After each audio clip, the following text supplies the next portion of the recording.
और आज बात करते हैं इस बाइक की इस 6 सर्विस के बारे में। इसकी 6ठी सर्विस हुई है रिसेंटली परसों। और ज़्यादातर तुम लोगों को सर्विस कराने के लिए जब R15 की जाते हो तो कुछ पॉइंट्स हैं जो ध्यान में रखने हैं, और अगर तुम वो रखते हो तो जाहिर सी बात है तुम्हारा जो सर्विसिंग कॉस्ट है वो बहुत कम आएगा, जैसे कि मेरे साथ हुआ था। R15 की 6 सर्विस का जो खर्चा आया है वो है।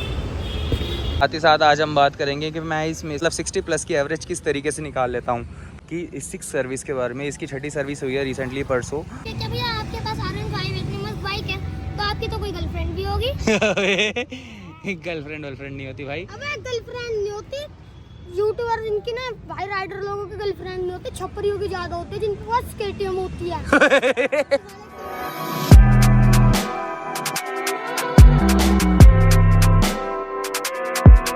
हमारी R15M जिसको ऑलमोस्ट होने वाले हैं 2 साल, और 2 साल में मैंने इसको चला दिया कुछ 13,000 किलोमीटर।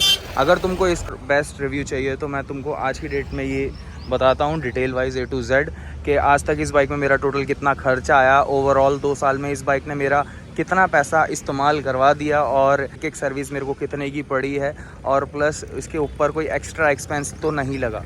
इस बाइक के ऊपर ना एक शॉट शूट करा था और उसमें मैंने बताया था कि मेरे को इसने आउट स्टेशन में 64 किलोमीटर पर लीटर की एवरेज दी है। तो बहुत सारे लोग ना कमेंट सेक्शन में बोल रहे थे नहीं ये तो इम्पॉसिबल है, इतना तो कंपनी भी क्लेम नहीं करती वगैरह वगैरह। तो भाई मेन चीज़ ये है कि तुम पहले इस बाइक को ओन करो, उसके बाद तुम्हें पता चलेगा इसकी फ्यूल इकनॉमी क्या है।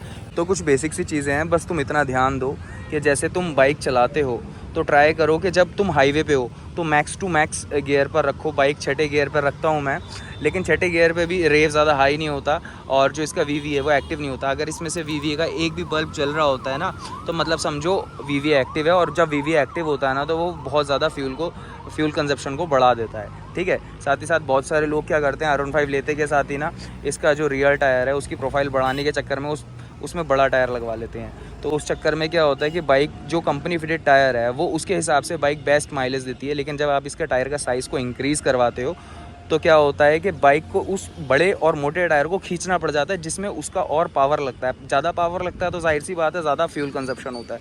तो एक यहाँ पर भी तुम्हारा फ्यूल कंजप्शन मतलब जो तुम्हारी माइलेज नहीं आती उसका एक रीज़न ये भी है। हमेशा बाइक को भगाना ज़रूरी नहीं है, तुम बाइक को समझो जानो। और जो तीसरी चीज़ है वो ये है कि बहुत सारे लोग होते हैं जिनकी ये चैन लूज़ हो जाती है। अभी जैसे मेरी भी बहुत बार चैन लूज़ हो जाती है, लेकिन अभी रिसेंट जैसे मैंने सर्विस करवाई है तो ये टाइट है, और यहाँ पे तुम देखोगे कि ये गीली हो रखी है, मतलब इसको अच्छे से चैन ल्यूब कर रखा है। बहुत सारे लोग क्या होते हैं सूखी चैन पे चलाते हैं। आजकल क्या होता है कि जितनी भी बाइक्स आ रही हैं सारी विदाउट चेन कवर के आती हैं ताकि थोड़ा सा कूल लुक मिले, बट उसका डिसएडवांटेज क्या होता है कि रोड पर जितनी भी डस्ट वगैरह रहती है वो इस पर चिपक जाती है और धीरे धीरे कर वो आगे जमा हो जाती है, और जो ये स्प्रॉकेट है, स्प्रॉकेट और चैन के बीच में ना उतनी स्मूथनेस नहीं बन पाती। तो जिस हिसाब से अगर आप चैन अच्छे से रेगुलर ल्यूब कर रहे हो, मतलब रेगुलर नहीं, हफ्ते में 2 बार भी ल्यूब कर रहे हो अच्छे से क्लीन करके, तो उससे भी एक अच्छी तरीके से आपको माइलेज मिलने लगेगी R15 से। देखा जाएगा तो इंस्ट्रूमेंट क्लस्टर हमको ये दिखाता है कि कभी बाइक ने हमको 74 की एवरेज दी, कभी बाइक ने हमको 86 87 की एवरेज दी, लेकिन ज़रूरी ये होता है कि बाइक जो आप कैलकुलेट करके निकालते हो वो मेन मैटर करती है। और ज़्यादातर क्या होता है कि तो बेसिक सी चीज़ें हैं बस, और हर बारी कमेंट सेक्शन में कहना ज़रूरी नहीं होता कि 64 kmpl की माइलेज मिलना मुश्किल है। भाई बहुत आसान है मेरे हिसाब से, और अगर तुम चाहोगे तो मैं नेक्स्ट वीडियो, अभी तो इस वीडियो में सिर्फ एक्सप्लेनेशन दे रहा हूँ, नेक्स्ट वीडियो में मैं तुमको वो प्रूफ भी करके दिखाऊंगा। ठीक है, और आज बात करते हैं इस बाइक की इस 6 सर्विस के बारे में। इसकी 6ठी सर्विस हुई है रिसेंटली परसों। और ज़्यादातर तुम लोगों को सर्विस कराने के लिए जब R15 की जाते हो तो कुछ पॉइंट्स हैं जो ध्यान में रखने हैं, और अगर तुम वो रखते हो तो जाहिर सी बात है तुम्हारा जो सर्विसिंग कॉस्ट है वो बहुत कम आएगा। जैसे कि मेरे साथ हुआ था कि जब मैंने इसकी 4 सर्विस करवाई थी तो इसका बिल आया था कुछ 2700-2800 के करीबन, और जब मैंने वो पोस्ट डाली थी, वो वीडियो डाली थी, तो लोगों ने कहा था 2800-2700 रुपये क्या होता है, बहुत छोटी सी रकम है वगैरह वगैरह। लेकिन तुम ये चीज़ देखो, मैं साइड बाय साइड ओन करता हूँ एक GT कॉन्टिनेंटल 650, उसकी उसकी जो कॉस्ट आती है वो भी 2700 से 2800 के बीच में आती है, लेकिन वो हर 5000 पर सर्विस होती है, और ये बाइक 1500 से 2000 के ऊपर सर्विस होती है। तो ये लगा लो जितने में वो बाइक की एक सर्विस होगी उतने में इस बाइक की 2 सर्विस होगी। अगर सर्विसिंग कॉस्ट उसकी भी 2800 और इसकी भी 2800 है तो मतलब उसके अकॉर्डिंग मुझे ये महंगी पड़ रही है, जबकि ये 150 सीसी और वो 650 सीसी है। ठीक है, और अब तुम देखो सबसे मेन चीज़ जो तुम्हें सर्विस करवाने जानी होती है तो वहाँ पर तुम्हें जो नहीं करना करना है। अब जैसे बहुत सारे लोग हैं जब सर्विसिंग पे देते हैं बाइक को तो चैन ल्यूब करवाते हैं। चैन ल्यूब करवाने में ना मैं आज की डेट में अपनी GT की चैन ल्यूब करवाता हूँ सर्विस सेंटर से, ना ही अपनी R15 की कराता हूँ, क्योंकि चैन ल्यूब का जो चार्ज होता है वो 350 से 400 के बीच में रखते हैं।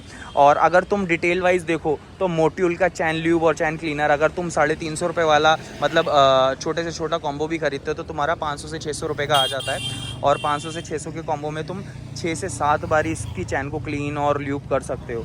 तो समझो वो पैसा आप वहाँ पे बचा सकते हो। एक चैन ल्यूब मत कराया करो, खुद से करा करो, क्योंकि बाइक को खुद थोड़ा सा पर्सनल टाइम देना भी ज़रूरी होता है। क्योंकि मैं अपनी बाइक को बहुत ज़्यादा बार अपनी बाइक को वॉश भी खुद ही करता हूँ।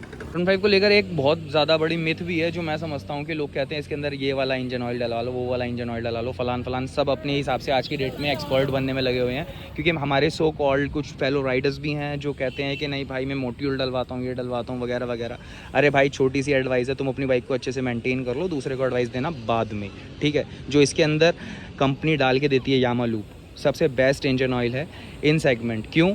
उनको पता है बाइक के इंजन को किस हिसाब से डिज़ाइन करा है, उस हिसाब से क्या चीज़ उसके अंदर जानी चाहिए जो बेस्ट इन सेगमेंट रहेगी, वो उन्होंने बना के दी है। अब इस बाइक में जितनी पावर होनी चाहिए मैक्स टू मैक्स उतनी पावर ये निकाल रही है, जितनी माइलेज होनी चाहिए उतनी ही ज़्यादा माइलेज निकाल रही है, और बल्कि उससे ज़्यादा माइलेज निकाल रही है मेरी। जितनी ब्रांड क्लेम करता है उससे ज़्यादा एवरेज निकाल रही है मेरी बाइक, ठीक है।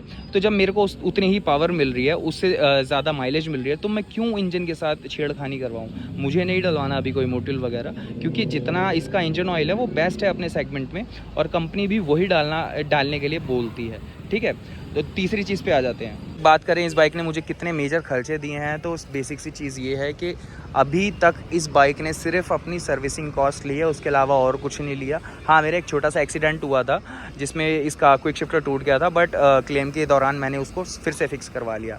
साथ ही साथ मेन चीज़ जो थी R15 V4 की, जितने भी रेडिएटर के जो फैंस थे वो ख़राब हो रहे थे, बहुत सारे लोगों ने पे करके उसे ठीक करवाया, बट मेरा वो भी फ्री में ठीक हुआ है। तो मेरे को ब्रांड सपोर्ट तो बहुत अच्छे से है। और बहुत सारे लोगों ने मेरी जो इसकी माइलेज वाली वीडियो थी उसके नीचे कमेंट कर दिया नहीं भाई ये फेक है, इतनी माइलेज होती नहीं वगैरह वगैरह। और बहुत सारों ने लिख दिया कि नहीं ये स्पॉन्सर्ड वीडियो। भाई अगर मैं स्पॉन्सर्ड वीडियो कर रहा होता ना तो मतलब जो ब्रांड है मुझको सपोर्ट देता। हाँ, ब्रांड की जितनी भी है मेरे को अभी तक जितनी ओवरऑल सर्विस है वो बहुत अच्छी लगी, मतलब वो सपोर्ट से कम नहीं है, लेकिन वो सारे कस्टमर्स के लिए एक बराबर है, ना कि सिर्फ मेरे लिए। ब्रांड बायस्ड नहीं है।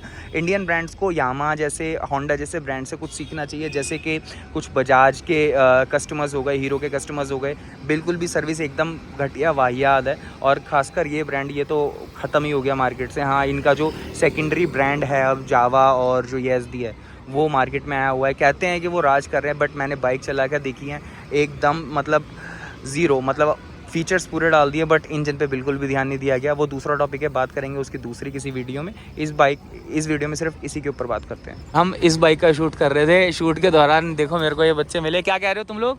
बहुत अच्छी आप बाइक क्या देख रहे हो? नहीं, तुम्हारा क्या YouTube का चैनल है? क्या कह रहे थे तुम लोग? मेरा स्मार्ट बाइकिंग चैनल है और मेरे 220 सब्सक्राइबर हैं। ओहो। और मेरा भी है, मेरा लेकिन गेमिंग चैनल है। मेरे 610 के करीब सब्सक्राइबर है। 600 सब्सक्राइबर हैं। गेमिंग चैनल है मेरा। क्या गेम खेलता है भाई? Free fire and all games. और मैं तुम लोगों की बाइक चला लूं? चला लूं? पीछे से नहीं उठती है। हाँ, इसके डिस्क ब्रेक कुछ ज्यादा टाइट नहीं है। मेरे से लग जाती है मेरे से। सच बताना कितने सब्सक्राइबर हैं आपके? मैं सच्ची बताऊं? हाँ, YouTube पे। पक्का? हाँ। बेइज्जती तो नहीं उड़ाओगे? नहीं। पक्का कसम खा लो, मजाक नहीं उड़ाओगे? यार हमने भी 0 सब्सक्राइबर से शुरू किया। और मेरे को अच्छे लगे आपके। क्या भैया आपके पास R15 इतनी मस्त बाइक है तो आपकी तो कोई गर्लफ्रेंड भी होगी?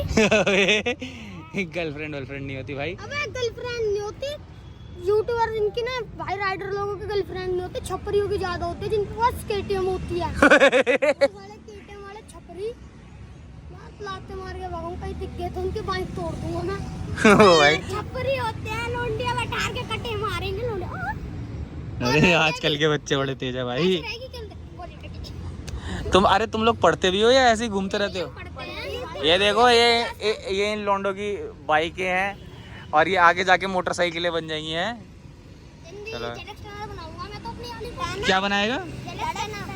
My favourite bike, Galaxy 10R, my life. भाई मेरे तो जीनोसो अच्छा तुम लोगों की फेवरेट बाइक कौन है, कौन सी है ये बताओ?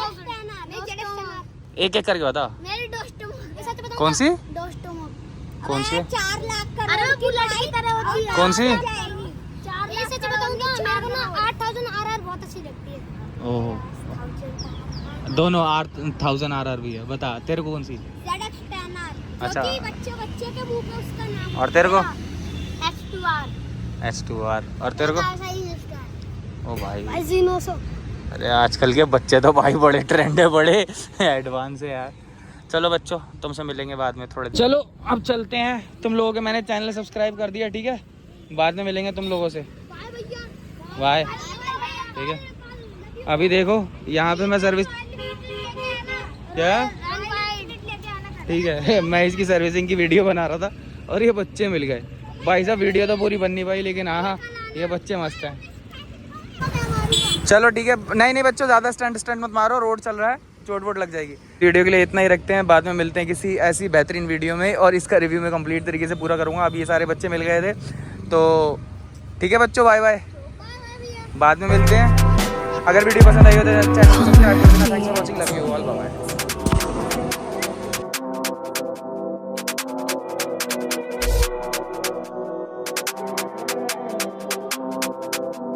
NCB exclusive.